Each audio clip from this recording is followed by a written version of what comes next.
Today we're going to show you how to fix your leaky end cap like a pro.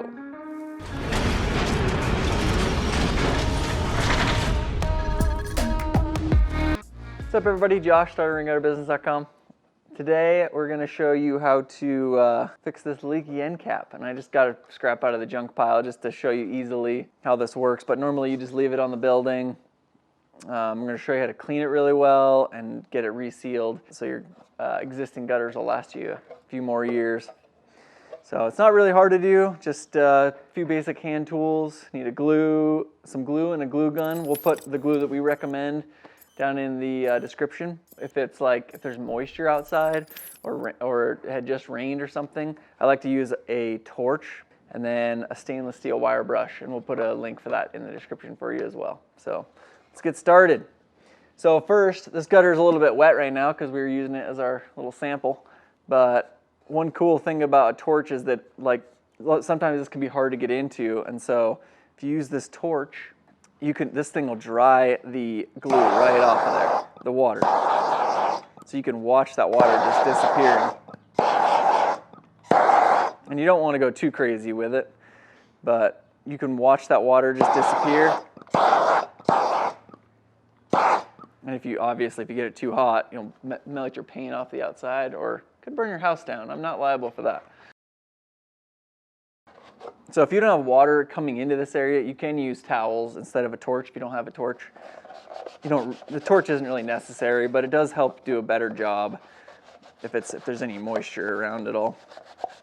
And we try to do these in the summer when it's hot and dry and all the moisture's out of the gutters. Helps reseal them a lot better. So after you get it dried up, we like to use just these blue Scott shop towels. So use one of these guys and we'll get kind of just the loose stuff out of there.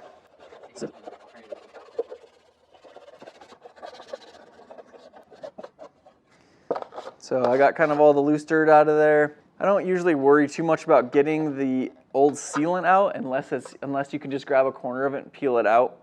Usually what I'll do instead, just to save some time, it does use a little more glue, but is I'll just cover all of the old sealant with new glue and make sure that new sealant bonds to the metal. Now is where the wire brush comes in.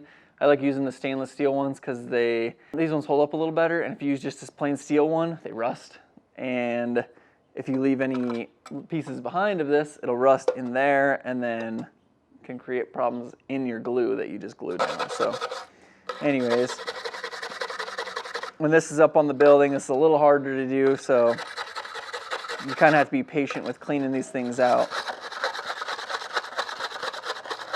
And what I'm shooting for here is trying to clean out all of the metal on the end cap right where the glue touches, and then all of the metal on the gutter that the glue is going to touch. So you're trying to bond that new glue from the end cap to the gutter and kind of trying to bridge that gap of where they leak.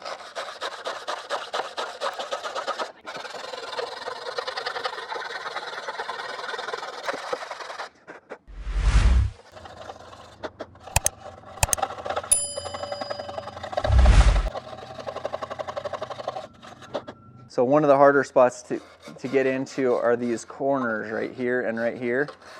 And that's like the major cause of most leaks in these.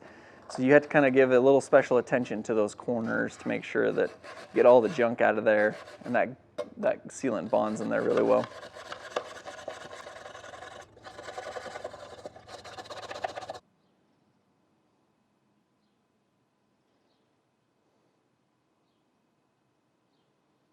Okay, so now that you got it all wire brushed, you can kind of see it's all I got all any junk off of there. There's like the gutter algae, whatever that's called, in there, and got all the junk out of there, and everything's nice and smooth. You can't feel any dirt or anything in there.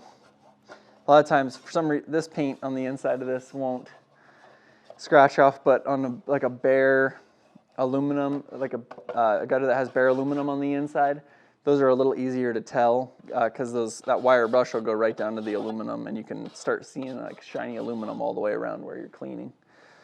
So every gutter is a little different, but again, if there's any moisture at all, I would just kind of like hit this again with the torch just to make sure it's all cleaned up and out of there. This is the most important part of this, is just the prep work, making sure all that's clean. So we like using GeoCell 2320, and this is they come in couple different colors, but this is just aluminum gray is what we normally would use. So now we're gonna put quite a bit on here, like probably about the size of like a dime shaped bead over everything. A little bit extra in the bottom where that old glue was.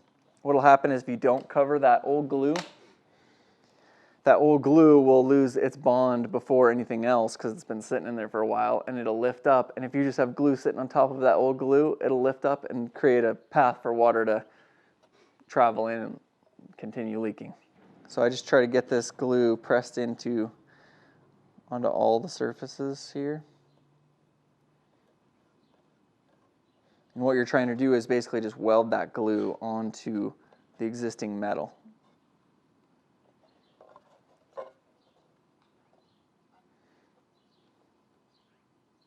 And obviously this is a little easier for me just because this gutter is not on a house, but same idea.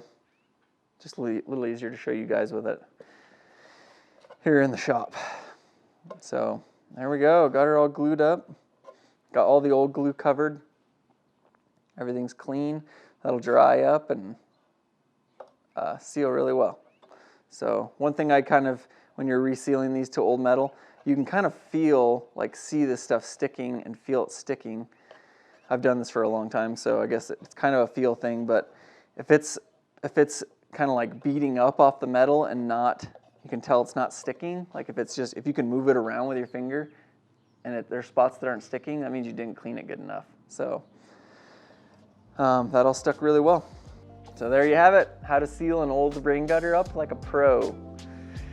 Been doing this for 20 years now and still learning something new every day, but hopefully I can teach you guys something today and hope you guys learn a little faster than I did. So anyways, comment, like, subscribe. See you on the next one. Thanks for watching.